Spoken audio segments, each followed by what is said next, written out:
think we are wonderful at setting really high expectations, but unrealistic and unattainable ones on ourselves. And when we do that, it shatters our confidence.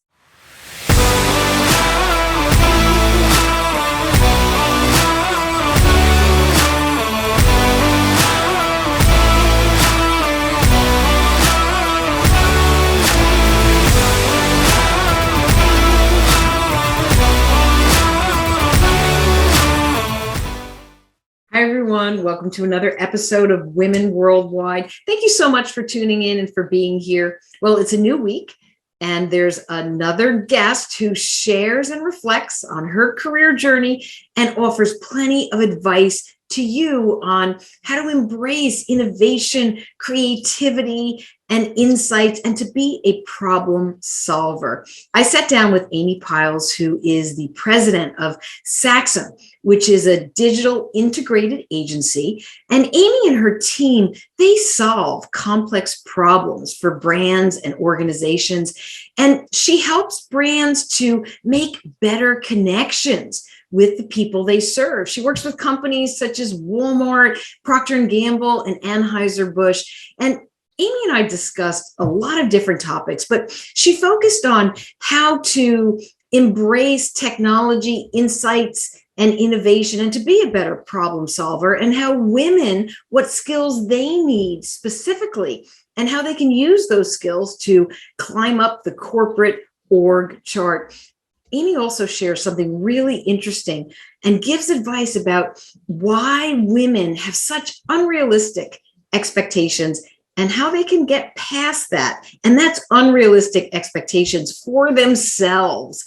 I could go on and on about Amy, but I think it's time she shares her journey and advice with you. Amy, welcome. Welcome to Women Worldwide. Thank you. Glad to be here. Oh, well, I'm so glad you're here. Let's just dive right in. So tell me, what put you on the path to helping brands use technology and insights and creativity? Yeah, absolutely. So I started my career out at a leadership and development organization as I was getting my master's. And the project that I was put in charge of was redoing our website.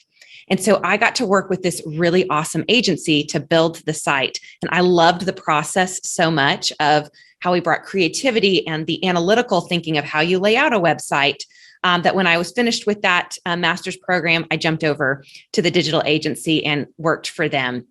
And I was able to spend 8 years with that agency. And during that time, Twitter launched. Facebook just opened up for marketing, and blogging became a thing of how do you leverage bloggers to promote brands. The iPhone launched, and all of these big brands were trying to figure out how do we leverage all of this innovation to reach our customers, to deliver value to our customers. And so I got to be at the cutting edge of all of that, and be positioned as their digital innovations partner within that agency. So I just fell in love with how you can bring the complexity of technology, the efficiency of it, and marry that with the creativity of branding and marketing communications to be able to forge those connections. And then I jumped over to Saxum about 7 years ago to lead our digital practice and build that up here where we're making meaningful and measurable change with some of those same tools. So I've just, like I said, I love it.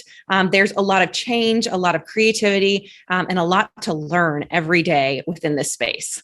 Oh, you said it. And it's so refreshing because you're excited about technology and innovation and creativity. Yeah. Because I remember when Twitter launched and then Facebook was for business, there were so many brands and executives, no less, who were frightened. Absolutely. Literally frightened of the change. And that alone takes time and nurturing. I can only imagine getting other professionals to come along with you. Yeah, absolutely. I think anytime there's innovation like that, it can be so scary, especially when suddenly technology allowed your customers and communities to say whatever they wanted to say, and you couldn't control that even at all. And so being able to navigate even just kind of that PR side of it and that brand reputation side of it could be really scary, but it was really fun to help brands figure out the right way to do that, the right way to engage. And it's been, just powerful for so many brands now because of it. Absolutely. There's always strategy behind it. Now, you talk about sometimes when we talk about technology and innovation, and even you said working with websites, a lot of the tech space has been with many men, and getting into that space as a woman and working with brands, you definitely have to show your skills and be a leader. So what do you think it is about you or other women that lets you connect and do what you do and be successful, be a leader? Yeah, absolutely. I think it is being curious and being a great listener. I think that is, it's just a skill that I think we as women leaders bring to the table naturally, and being able to really listen and hear that problem, and having the aptitude of technology or innovation allows you to be a really great problem solver for brands, and be able to translate back and forth between really technical speak into something that resonates into the business impact, or how do we deploy this technology that sounds really scary, but what's that actually going to do from a change management and from an end result perspective? That's been the sweet spot that I like to play, is not going deep into all of the technical details, but really focusing on what are we trying to accomplish? How do we bridge those gaps so that something that seems scary is less scary to a client, to a colleague, to an executive? Yeah, I mean, I think it's critical to be able to break that down. And if you're not listening and continuing to ask the right questions, it's almost a doctor who keeps asking questions. And then after a series of answers and 30 minutes later, you're actually getting to the root of the issue and the problem. Absolutely. So that you can solve it. So do you think that, was it your training? Did you start off with a mathematical mindset, technical, to get where you are? Is that something that women should look at in terms of skills? I did not. So I went to school for marketing, but my aptitude is that. I was always the person at home on anything that I was just going to push buttons and see what happens. I wasn't afraid. I was like, if I break it, well, there's probably an escape or a back out. So it definitely isn't training I had. I did not get an IT. I can't write a line of code. I can't do any of that, but I was interested. And so I sat next to developers. I sat with technical architects, and I said, explain it to me. I don't need to know the code, but talk me through the logic side of it. And once that skill came, just the logic piece of it, then how you deploy technology became a lot clearer to me and how it was solving problems. So again, I just kind of married my curiosity with some of my natural aptitude of logic and let's just try this and see what happens. That kind of just married those two passions together. I think that's really good. There are probably women and maybe men who look at the technology and data, and if you get too technical, it can be overwhelming. It's outside of the comfort zone. But I love the way that you framed it to say, okay, don't give me the tech and the coding, but make me understand. And that speaks to your curiosity and your listening. That's really good. Have you had many women who have been your role models? In other words, whether they were the ones you were asking, who were the technical side and the coders, or other women around you, maybe who were marketers who you looked up to? Absolutely. When I think back to kind of mentors that have really shaped me, I can think of three very clear kind of phases of mentors that I had.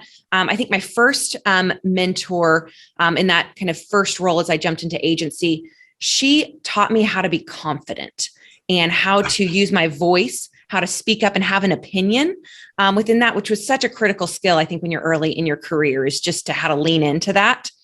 And then my next mentor was our CFO. And she taught me about the business. So how does all of this play together to actually make money for the business, and think through the kind of the business strategy side of it? And then I've had an amazing mentor here at Saxum, who then kind of rounded out some of the rough edges of me, if I'm honest, of how to bring empathy and great people leadership to those technical skills that I have to be more effective. And so each one of those women really helped shape, I think, critical skills and phases of my leadership. Well, you said it. Talk about well-rounded, right? Voice, speak up, the business strategy. And that's something that I see a lot where people have skills, but if you can't take the skills or your knowledge and understand what you're doing for the business and those higher level objectives, then it's not worth your time if you can't show that. And then, of course, now the empathy piece and the compassion that you need for people. I think that's amazing for you to have mentors like that. So many women have said that they have a hard time finding mentors. And I'm wondering, was it difficult for you to find mentors, or what would you tell somebody now if they wanted to find a mentor? Yeah. I mean, I think I have been lucky that each one has been my direct supervisor, and I've just had amazing relationships in that form. But I think it also takes being willing to put yourself out there and say, I need this. Because I think mentorship is a two-way street. So you've got to come ready to receive it and want it and ask for it and be proactive in that piece of it. And then I think that I've always experienced when you come that way, you're going to receive, amazing advice and just people pouring into you when you come like ready to be, again, curious and humble and open to all of their expertise. So true. What do you think if somebody, whether it's not making the choice to say, I need this, there are obstacles. There are definitely obstacles when you're on a path and you want to be a leader, you don't know how to get there. So what do you think are some of the common obstacles that you've seen in your career with women trying to get to the top of that org chart, so to speak? Yeah. I think we can get in our own way a lot of the time. I think we are wonderful at setting really high expectations, but unrealistic and unattainable ones on ourselves. And when we do that, it shatters our confidence because we quickly realize I can't meet the expectations that I've set on myself that were expectations I'd never set on somebody else. They're completely unrealistic. And that starts to chip away at that confidence to speak up, to believe in yourself, and settles into some fear within that. And so that's something that I've seen and a lot of just women leaders as they're trying to kind of work through that piece of it. And one of the things that we say a lot here at Saxum is, who says you can't? Oh, I love that. Yeah. How often can you ask yourself, who says you can't do that? And it's this mix of inhibition. So what have I put onto myself that's my own inhibitions versus prohibitions that somebody's actually said, no, you can't do that. And those are typically very small prohibitions, but the inhibitions are what hold us back. So if we can ask ourselves that question more regularly of who says you can't do that? Who says you can't be that? And what does it look like to be that? And start to paint that picture and have that mantra in our head, it'll unlock some of those unrealistic expectations and fear of failure and lack of confidence that we put on ourselves. Well, you just answered my question because I was going to ask you why. Why do we do that? Why do we have these expectations? But you kind of gave me the way to get out of it so that you don't go down that path. That's amazing. Maybe with all of your experience and everything that you've done in your career so far, it's always fun when a Women Worldwide guest shares that big uh-oh or aha moment, right? That moment where you learn something that sticks with you either in your life or for the rest of your career. So what can you share? Yeah. Oh man. There's so many on typically the mistakes we make. We want to hear the worst one. I know. No, but I will share one. So my natural tendency is to make fast decisions and kind of plow through. I see a goal, I'm going to go get it. I can be very kind of assertive and direct. within that, which can be great at like accomplishing results and doing all those things. But you can look behind you and realize you've left a wake in your path as you do that. And so one of the things that I learned is that in my desire for speed and results, I have to slow down to speed up. And that means I have to slow down to explain the why to the team that I'm working with. I have to slow down to ask for more counsel along the way so that one, there's buy-in, and also there's no way that I am seeing every, facet of a decision that I make. And when I don't slow down, I will hit roadblocks in change management or in execution of, this grand vision that I thought was going to be glorious, but I didn't slow down to explain that why. So that's something that I'm constantly learning. And luckily I have an amazing team that will remind me when I need to be reminded to do that. But that's been a big lesson that I have learned, continue to learn, and tell myself is just that slow down to speed up and make sure you're bringing others along with you. No, that's really good. And it speaks to your self-awareness of how you are. Seriously, that is emotional intelligence. I know empathy is a part of emotional intelligence, but this self-awareness of how we act, what we do, and how we regulate ourselves so that we don't have others having knee-jerk reactions around us, or we can't manage those emotions. What's really interesting about what you said, the assertive, the direct, the speed. Have you ever read the book Surrounded by Idiots? No, I haven't. Oh my gosh. I'm reading it. It's by Thomas Erickson. I think that's his name. And it's all about the DISC profile and the behaviors. So there's the reds, the yellows, the greens, the blues, and most of us are 2 or 3 colors. Rarely you're ever just one. Or all 4 colors. And when you said the assertive, the direct, the speed, that does speak to red. But what's interesting is you have a blend of other colors as you explained your story. And in that book, it teaches you how all the colors can interact and how we behave and how others react to us. So for everybody who's watching or listening, it's a really good book if you want to understand behaviors, especially in the organizations and with teams. Well, thank you for sharing that story.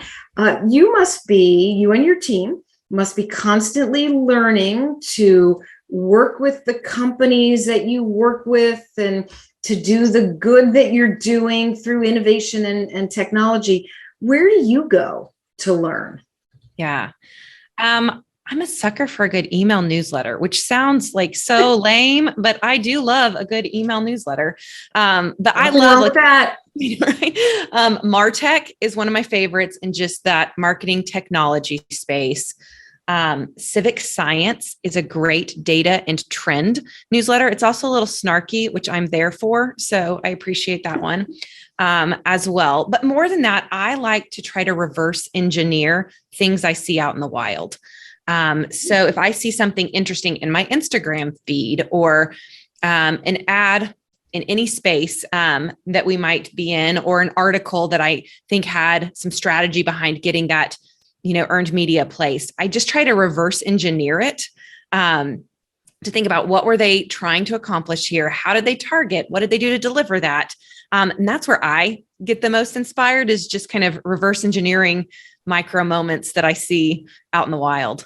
Well, that's a really good practice. And I bet you it's hard for a lot of people to do that because we're constantly bombarded, whether it's the newsletters coming in, social media, there's so many bings and dings and notifications and things to look at. But it sounds like you're taking a moment to really focus on something and to find a way to be more creative or innovative. Absolutely. And to do it better.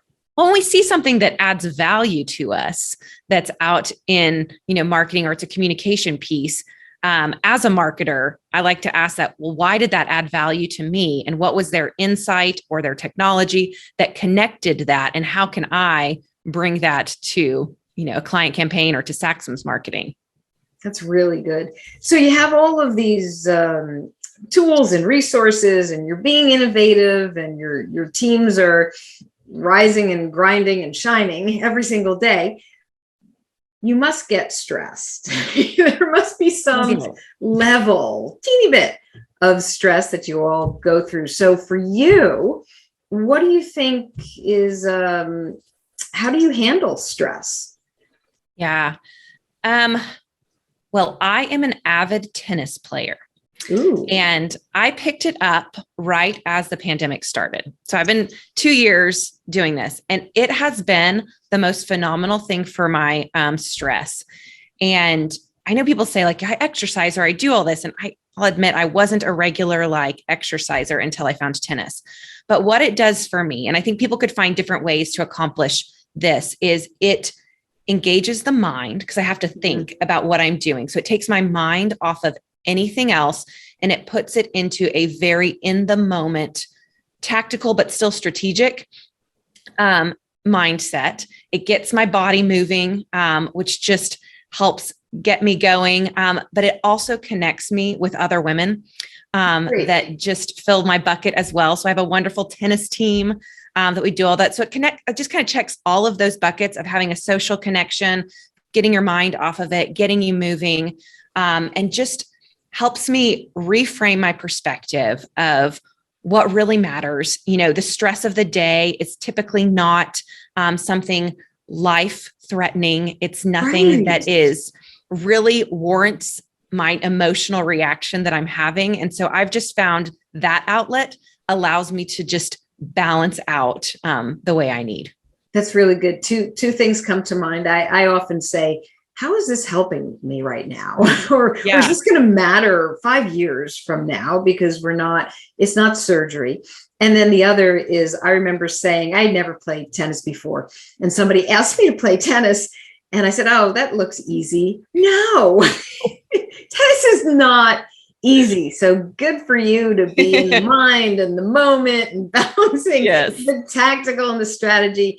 Absolutely amazing. Okay, so we talked a little bit about stress. What makes for a successful day at Saxum? Yeah. Well, my most successful days always start out with just connecting with my family. So we are early risers and we do coffee time together. So that just starts me in the right frame of mind. And then I want to get there. If I am in the office like I am today, or if I'm working from home, I want to start before all the Slack start coming in, the emails start coming in, so that I have time to ground my intention for the day. What do I need to accomplish? What do I want to accomplish? And just being able to have that plan sets me up for success in that day. And then I love a day where I am all over the place, where I get to contribute to a client, to a team member, where I get to think about the business. When I have a good mix of that, that's an energizing day for me. Yeah, it sounds like a great day. It's so funny when I hear an executive say, I'm planning for the day before the emails and the Slack come in. We never would have been saying that years ago. That's really funny. So, well, it sounds like you set your intentions and you have a really good day. When you say you have coffee with the family, do you have children that you're having coffee with? Yes. I'm married. I have a 11-year-old and 8-year-old. Now they're not drinking coffee. That's what I was wondering. They still come to coffee time. And that's what we've always called it that since they were like little, but yeah, we do that. Yeah, because I was going to say, if you told me you had 20 somethings, that there's no way, no way. So I'm glad you clarified on that one. Well, I can hardly believe I'm going to ask you this question, but it's for you to give parting advice to the Women Worldwide Network. What do you want to tell everybody out there about women and leadership and just ways that they can also set themselves up for success in a day? Yeah. We are in a time when it is easier to divide than unite. We have a very divisive and polar pressures coming on businesses, on organizations, on leaders, on government, wherever you are, it's very divided. And I think women have an opportunity to unite and not divide, and to be that type of a leader. And I think that that's an opportunity to lean into, because who says you can't? There's amazing things that I think women leaders can do. That's amazing. Women will be the uniters and not the dividers. Great, great advice. Amy, thank you so much. Now, why don't you let everybody know where they can find out more about you and Saxum? Absolutely. You can find out about Saxum at saxum.com. That's SAXUM.com, or connect with me on LinkedIn at Amy Pyles. Fantastic. Well, thank you very much for sharing your journey and all of your advice with us. We really appreciate it. Absolutely. This was fantastic. Thank you for having me. Well, thank you. And thank you to everybody for tuning in today. As I always say, keep the conversations going and the feedback coming. You know where to find me. I am on Twitter. I'm at Dee Breckenridge, and you can find me on LinkedIn too. Okay, everybody. As I say, stay focused, energized, and feeling empowered. Thank you.